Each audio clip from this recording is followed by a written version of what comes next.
Muy buenas noches, bienvenidos a Panorama Político. Estamos a exactamente un mes de las elecciones de la segunda ronda electoral. El país sigue en esta dinámica en la que de alguna manera se percibe que estamos y no estamos todavía en un proceso electoral, pero eso vamos a hablar con nuestros compañeros durante esta media hora de discusión. Carolina Lebrón, creo que primero es importante que nos des una actualización de cómo está el Tribunal Supremo Electoral. Habían algunas polémicas respecto a la repetición de elecciones en algunos lugares. Sin duda, en estos días ha bajado un poco el nivel de carga de trabajo en el Tribunal Supremo Electoral. Sin embargo, los magistrados se han mantenido en reuniones y han resuelto algunos de los recursos, ya que después de la primera vuelta electoral han llegado inconformidades de los resultados de elecciones municipales en algunos casos donde no se repetirán elecciones, y también han llegado inconformidades de los lugares donde sí se van a repetir elecciones y donde pobladores, en el caso específico de Santa Catarina, Mita, Jutiapa y en Santa Clara, Laguna, Sololá, que no quieren que haya repetición de elecciones. Y pues yo creo que el tribunal no ha caído en la cuenta o no está todavía viendo la realidad que puede darse en esta segunda vuelta electoral en estos municipios donde ya se está amenazando o se está sintiendo este malestar de una posible conflictividad nuevamente en medio de estas elecciones municipales previstas para la segunda vuelta. Lo que sí es un hecho, el tribunal no ha dejado en firme que se repiten en 11 elecciones, no habrán nuevos municipios que se agreguen a esta lista, y sobre todo lo que pasó esta semana en la que rechaza del partido líder de que se haga un recuento nuevamente de voto a voto de la elección presidencial, en la cual manifestaron, tenían algunas dudas sobre la transmisión de datos y que esto se haya dado debidamente. El tribunal rechaza esa petición porque no tiene figura, y pues esto ha sido un poco el panorama que se ha vivido, donde ya se preparan para ya la segunda vuelta electoral. Gracias, Carol. Lourdes Hércules, tú estuviste dando seguimiento a las candidaturas, en particular la de Jimmy Morales, pero también tuviste mucha información de la de Sandra Torres. ¿Están ya en campaña? Es decir, había una sensación de que querían y no querían arrancar. Sí, yo creo que en estas dos personas también se puede ver esto que mencionabas anteriormente, de que estamos pero no estamos en campaña electoral, porque vemos que, por ejemplo, en el tema de campaña electoral no han arrancado, por ejemplo, con nueva publicidad. No es que hemos visto que están en grandes mítines políticos, por el contrario, hemos visto que han utilizado otro tipo de estrategias alternativas. Por un lado, vemos a Sandra Torres, que lo que está haciendo es llegar al Congreso de la República y utilizar a sus diputados como esos peones que se encargan también de llegar un poco a esa población urbana que está como más enterada y tiene ese mayor acercamiento con las decisiones que está tomando el Congreso de la República. La vimos a inicio de la semana, por ejemplo, diciendo que apoyaba las reformas a la ley electoral y de partidos políticos, que impulsaba a que sus diputados estuvieran dándole seguimiento a esta reforma, y también la hemos visto pronunciándose en algún sentido en contra del presupuesto general de la Nación para el año 2016. Por otro lado, hemos visto a Jimmy Morales que su debilidad, o la debilidad más fuerte que tiene su partido, es carecer de estructura partidaria en el interior del país e incluso dentro de la capital. Entonces lo que hemos visto es que él ha estado más enfocado a eso, a hacerse de estas piezas que le permitan tener una mayor estructura. Vemos como de otros partidos ya durante la semana se han estado uniendo al FCN Nación. Dentro de la ciudad vimos como un ex candidato a alcalde por el partido Todos se unía y ahora pues lidera el equipo metropolitano del FCN, pero también algo que llamó bastante la atención fue como el día miércoles, si no estoy mal, vemos a un grupo de expatrulleros o los expac que dicen, bueno, cerramos filas ya con el partido FCN y apoyamos abiertamente a Jimmy Morales y a Yafet Cabrera. Miguel, en un ejercicio creo que valioso para que la gente pueda conocer un poco más las candidaturas y las profundidades de las candidaturas, estuviste en contacto, digamos, con los equipos técnicos, alguna parte de esos equipos técnicos. De hecho, se presenta durante la semana que ya más o menos se van conformando al equipo de Jimmy Morales, gente que está afuera, viene Manuel Seidner del Partido Patriota, pero ¿qué sensación te dan estos equipos? Yo lo que siento, por un lado, es que el partido de Jimmy Morales, el FCN, aún carece de una estructura que se pueda comprometer, que puedan ellos definir como un proyecto de trabajo a futuro. Es decir, todavía no tienen un plan bien estructurado, aún lo están elaborando y por eso están llamando a personas para que se unan a este movimiento, y generalmente son profesionales que han estado antes en algunos puntos estratégicos en la gestión pública. En el caso, por ejemplo, de José Ramón Lam, quien estuvo en algún momento trabajando en IPNUSAC y también es un profesional que ha estado en la administración financiera. Él está más o menos haciendo un esquema de cómo podría eventualmente darse el plan de trabajo del gobierno eventual de Jimmy Morales. Platicando con ellos, intentamos como saber cuáles eran esos posibles planes que ellos van a impulsar en un eventual gobierno. Y uno muy importante en el tema, por ejemplo, financiero, es que ninguno de los dos quiere tocar el tema de los impuestos.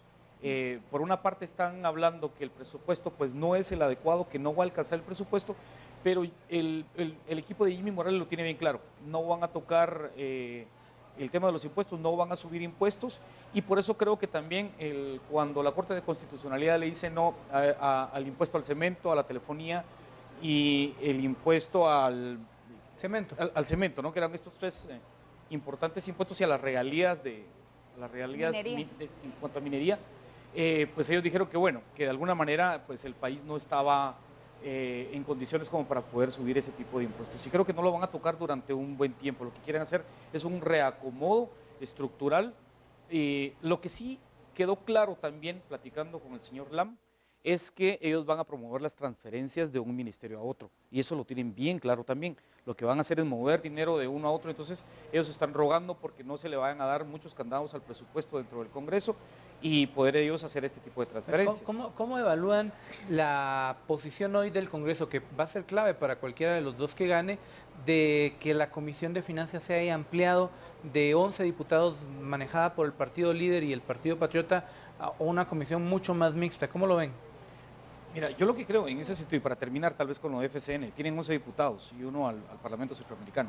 Va a ser bien difícil para ellos poder cabildear, en dado caso lleguen no, independientemente como bancada también, para impulsar nuevas leyes, porque solo son 11. En ese sentido creo que UNES sí tiene una ventaja bastante visible para poder cabildear esas posibles propuestas. En la situación de ahorita, viendo en miras hacia el presupuesto 2016, es claro, es bastante evidente las críticas que el presupuesto ha tenido por parte de varios sectores, y es necesario que estos reacomodos se puedan hacer, es decir, todavía estamos en cierto tiempo, con cierto tiempo de prudencia para hacer estos reacomodos. Pienso que la ampliación de esta comisión, que la hemos visto bastante ausente durante la semana, y que esté integrada, digamos, por algunas otras bancadas, pues podría ayudar a dar un balance. El problema es quiénes la integran. Cerremos brevemente contigo, Caro. Bueno, yo lo que considero es de que en el Congreso en este momento se están politizando todos los temas y no están viendo finalmente el camino por donde tiene que ir la aprobación del presupuesto, un presupuesto que fue elaborado desde el año pasado, en otros momentos, y que seguramente en este proceso eleccionario en el que estamos se verá muy involucrado el tema político. Bien, tenemos que ir a una pausa comercial. Vamos a seguir conversando de la coyuntura. El tema de la justicia es uno de los grandes temas que dominó esta semana. ¿Qué jueces terminaron pues en prisión preventiva? De eso y más vamos a hablar cuando regresemos a Panorama Político.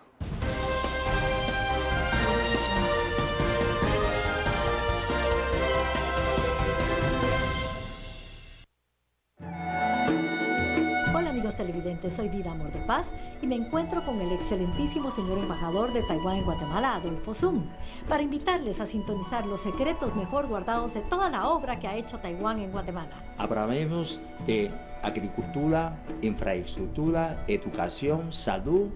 Y esto será este sábado 26 de septiembre a las 8 en punto de la noche. Los esperamos.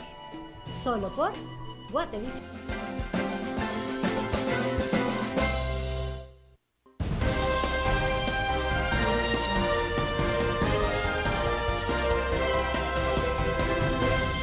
Estamos de vuelta con Panorama Político. Esta semana pues fue dada para mucha controversia. 3 jueces, Eric Santiago de León, de una corte de apelaciones de Quiché, Gisela Reynoso y Marta Sierra de Stalin, han resultado capturados por solicitud de la Comisión Internacional contra la Impunidad en Guatemala y el Ministerio Público, vinculados a 3 casos distintos, pero relacionados o lo que los atraviesa. Corrupción. ¿Cuál es la lectura que debemos de hacer de estos casos que pegan duro en el corazón del sistema judicial, porque por lo menos 2 nombres son nombres de juezas muy reconocidas dentro de los círculos de abogados guatemaltecos. Yo lo que considero es que el tema de la captura de los jueces esta semana es algo bastante positivo y que sin duda ocurre por algo y en un momento político en donde se están lanzando mensajes a estos futuros o en este caso a esta clase política que ya se encuentra de alguna forma en algún puesto electo o que están todavía peleando un puesto de elección como en el caso del presidencial. Siento que sí es un llamado bastante fuerte a esta clase política de que la independencia judicial puede darse, pero también quien actúe a favor puede llegar a ser castigado. Esto creo que es clave en este momento político en el que estamos viviendo. Yo creo que la lectura general que se puede hacer también de estas capturas que se dieron durante la semana es que definitivamente no hay ni un solo organismo que esté libre de la corrupción. Lo vimos, digamos, estos señalamientos en el Ejecutivo, en el Legislativo, y ahora creo que estas son las primeras capturas que estamos viendo en el Judicial hacia estos jueces señalados de corrupción por el Ministerio Público y la CICIG. Creo que todavía faltan algunas que podríamos estar viendo, por ejemplo, la de la jueza Carol Patricia Flores, que también ya le fue retirada la inmunidad precisamente por estos mismos señalamientos. En una institución que, digamos, al final es en donde terminan todos estos, o es el que pone el punto final a los señalamientos de corrupción. Es decir, de nada sirve que se hagan estos señalamientos de corrupción si van a parar a manos de jueces que son corruptos, tal es como el caso de la jueza Marta Sierra de Stalin. Digamos, hay que respetar el principio de inocencia en todo caso. Respetando el principio de inocencia, pero digamos, los señalamientos que la CICIG hace es que, por ejemplo, cuando se hicieron las primeras capturas de la línea, ella habría recibido un cierto soborno. Entonces, vemos que de nada serviría del resto del proceso si al final paran en estas manos que también tienen que poner su parte para limpiar un poco el sistema. Entonces, creo que la ciudadanía en sí también está poniendo como una mayor atención en el sistema judicial. Por un lado, vemos la participación o la incidencia que han tenido jueces como Miguel Ángel Gálvez, que ha sido bastante aplaudido por la ciudadanía, y ahora vemos a estas otras jueces que por lo contrario están ahora, pues sí, en prisión preventiva. Yo creo que el común denominador de las capturas es el dinero, el soborno, el cohecho. El común denominador de estas capturas y de los señalamientos que hacen en contra de estos jueces.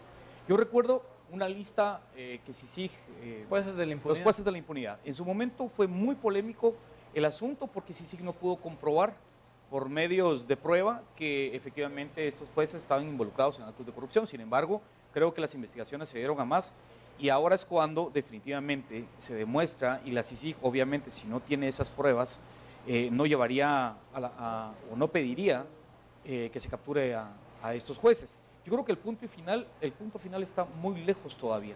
Lo que sucede es que el sistema judicial está tan comprometido con la corrupción en algunos casos que, por ejemplo, esto se va a ir a una sala de apelación y acordate que el tema termina hasta que llega a casación. O sea, el camino es sumamente largo y en ese ínterin, en ese espacio de tiempo, creo que van a pasar muchísimas cosas y se va a ver quién realmente está comprometido con la justicia en este país. Obviamente, Carol Patricia Flores ha llevado casos de alto impacto muy importantes, el caso de Ríos Montt, para mencionar uno, pero como son los únicos 2 juzgados de alto impacto que hay, Carol Patricia Flores y Miguel Ángel Gálvez, los casos son de narcotráfico y valga la palabra, son de alto impacto, ¿no? Y Gisela Reynoso, que también tenía o ha llevado casos muy, muy importantes que han dado mucho de qué hablar, y sobre todo en algunas decisiones que tienen que ver con prevaricato, que esto también está incluido dentro de los señalamientos que se le hacen. Planteabas un tema clave que era el tema de voluntad. A ver, nosotros hemos visto las capturas, las hemos reportado, lo hemos contado, hemos estado en esas audiencias larguísimas, donde si uno puede ver, hasta los mismos jueces tratan de explicar todo con mucho detalle para que no se les caiga una resolución. Y creo que por lo menos hemos visto avances en el tema de materia de justicia, pero no hemos visto esa voluntad política de cómo hacemos para reformar nuestro sistema judicial. que al final lo que engendra muchos de estos conflictos es que la forma como el Congreso termina eligiendo a nuestros jueces no es del todo clara y muchas veces es proclive a compadrazgos o a casos como los del magistrado de León, que sean los propios diputados los que terminan votando por ellos. Son las contradicciones que hay entre, y solo quiero concluir con eso, son las contradicciones que tiene la ley que se está impulsando en relación a las reformas que se quiere hacer dentro del organismo judicial. Porque por un lado se impulsa la carrera judicial, es decir, por mérito, ¿no? Los jueces van ascendiendo hasta llegar a magistrados y eventualmente a magistrados de la Corte de Constitucionalidad. Pero esto también veta a que otras personas capaces puedan aplicar por oposición a estos cargos que son tan importantes. Es decir, existe una serie de contradicciones que definitivamente se siguen discutiendo en las mesas de negociación, en las mesas que se están tratando en relación a estas reformas. Pero ¿qué tanto estas reformas van encaminadas o a avanzar para comenzar a hacer cambios? Vemos este Congreso que se reactiva en estos días viendo reformas a la ley electoral, viendo reformas, la ley de bosques, se está reactivando a hacer un trabajo que no hizo en 9 meses, lo está comenzando a hacer ahora. En 3 años, 9 meses. Bueno, 3 años y 9 meses y que al final de cuentas, ¿qué es lo que podríamos esperar de esto? Pero yo pienso que al final iniciar, por ejemplo, con esta ley electoral y de partidos políticos, suponiendo o que idealmente se lograra una reforma de esta ley, estaríamos de alguna forma depurando también o esperaríamos que se depurara un poco esta clase política que al final también, pues la elección de los jueces y magistrados también ha sido como la han tomado como cartas a su conveniencia. Entonces, creo que si se depurara un poco también esta parte, al final tendría esa incidencia. Yo lo que veo muy delicado es el tema de la ciudadanía en doble vía. Por una parte, recuperar esa confianza que de hecho creo que nunca existió del todo, pero sobre todo es que darte cuenta que esos jueces que están ahora en el banquillo de los acusados están impartiendo justicia. Es decir, con qué... Estuvieron, pero digo, o sea, con qué calidad moral un juez de alto impacto o los jueces que eventualmente están ahora procesados pueden definir la situación legal de otras personas si ellos mismos no son probos. Les tengo una pregunta rápida antes de terminar.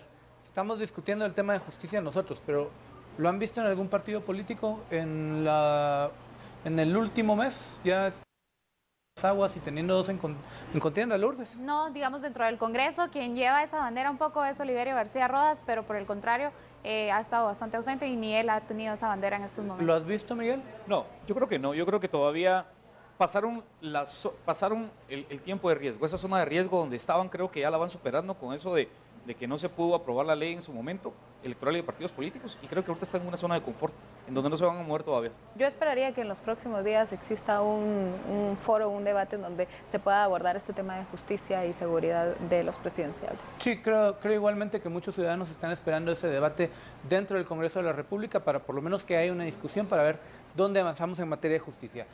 Panorama político, tenemos todavía mucho más que hablar, le esperamos después del corte comercial.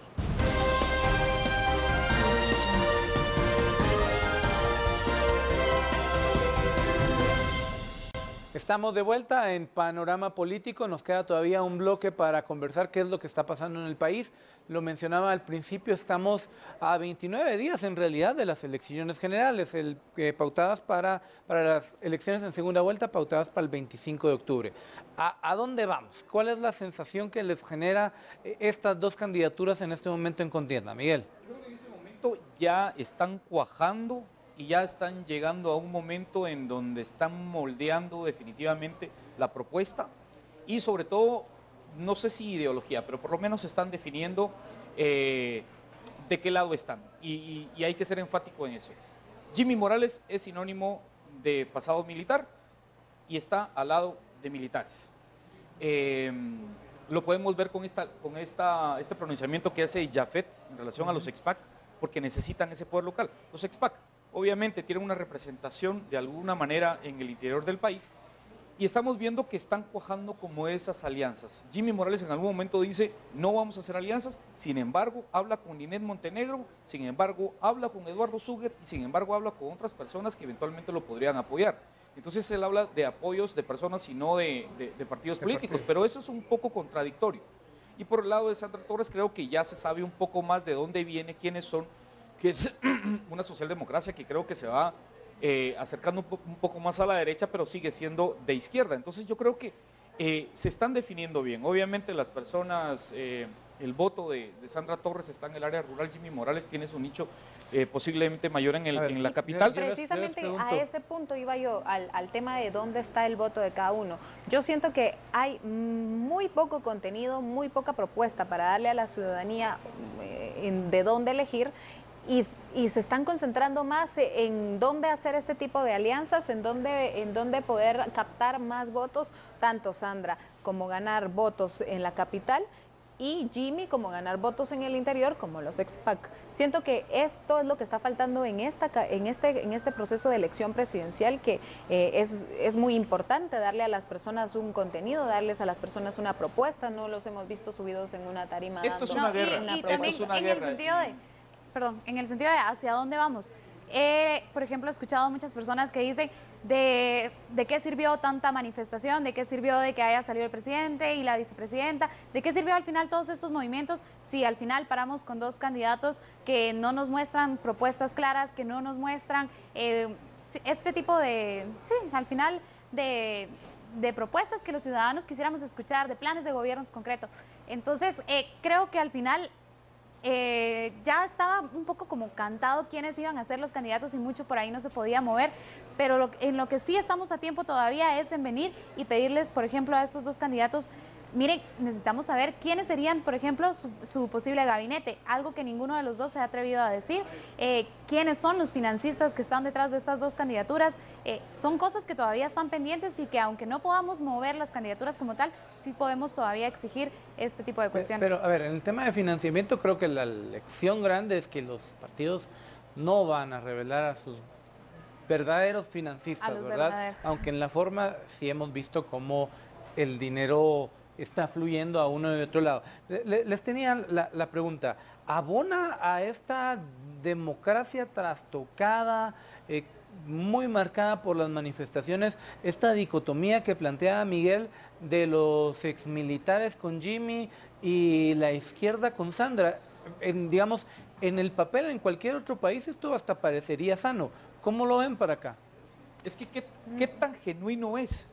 El tema es que yo no creo que en este momento Jimmy Morales y su equipo estén tratando de llegar al poder por medio de una propuesta legítima que haya tenido un pasado que se haya construido a base... Un partido de derecho militar. Exactamente, pero que no tiene una base fundamentada. O sea, es relativamente un partido nuevo, relativamente, aunque no lo es, pero están reavivando, digamos, y están jalando fuerzas. A mí lo que me preocupa es que en este momento yo creo que ni siquiera Jimmy mismo se cree todavía que él haya pasado a segunda vuelta. Es decir, y mucha gente más. En este momento él está tratando de traer agua de otros lugares y entonces en esa búsqueda de encontrar a otros profesionales, creo que se está equivocando. Está buscando a gente que lo pueda asesorar, pero esa gente no creo que sea la más idónea, porque carecía de esa base antes de llegar a la segunda vuelta. Yo creo que no solo Jimmy, también Sandra está viendo de dónde jala agua que le ayude a ver y a tener mayor fuerza, por ejemplo. Pero ya tenía formado ese equipo, digamos, ya tenía esa visión de poder llegar hasta ahí. Jimmy no. Y vemos esta ausencia finalmente de resolver estos cambios por los cuales la población ya ha manifestado su rechazo, de cambios en leyes como la del servicio civil, la ley de compras y contrataciones que se está dando en el Congreso, pero vemos que está demasiado atropellada y no está siendo discutida como debería de ser. Creo que esos son los cambios profundos y que donde hay que ponerle mucha atención es en el Congreso, en donde estos dos partidos donde vayan a buscar este tipo de alianzas para poder realizar estos cambios que son urgentes porque son cambios estructurales que van a renovar lo que tanto se está pidiendo. Fíjense, y un Congreso que todavía tiene que conocer el presupuesto 2016 y que estamos viendo luces de que algunas bancadas lo están usando como elementos de poder, incluso para cohesionar a sus mismos diputados. Voy rápidamente con esto, y el caso es el del líder, ¿verdad? Va a haber presupuesto antes del 25 de octubre para que el establishment financie al candidato que sea, o vamos a verlo después de que tengamos un candidato ya vencedor para que él haga los reacomodos necesarios para su administración. De eso precisamente hablaba José Ramón Lam en cuanto a poder sacar dinero de un ministerio y pasarlo a otro. O sea, independientemente de cómo se apruebe el presupuesto, creo que en adelante van a hacer esos reacomodos financieros, dado caso lleguen a la presidencia, para poder obtener recursos de otros ministerios. O sea, es decir, creo que ya se visualiza que van a empezar a jugar con eso de los cambios. Y el hecho que impidan que no se den candados en el presupuesto, eso también creo que no abona a la transparencia que tanto se ha estado pidiendo. Los resultados al final electorales los veríamos el 26 de octubre. Yo creo que mayores modificaciones a estas alturas no se van a poder hacer y los reacomodos sería, como dice Miguel, después, ¿no? Ya entre los mismos ministerios y ahí sería. Y hay que ver qué tanto van a poder cumplir las promesas que en todo caso se vayan a dar con recursos. Que es bien importante, pero yo creo que la gente tiene que tener bien en cuenta y saber definitivamente que son esos 72.000 millones de quetzales y que Guatemala únicamente aporta en cuanto a impuestos 52 millones de quetzales. Deuda pública. Una eterna discusión que tenemos en el país. Lourdes Hércules, Miguel Salay, Carolina Leverón, muchas gracias. Estamos de vuelta la próxima semana con Panorama Político, cada vez más cerca de la segunda vuelta para ver quién va a ser nuestro presidente. Muchas gracias, le esperamos mañana, 7:30, nuestro director Arlo Sánchez con el noticiero Emisión Dominical. Que tenga una buena noche.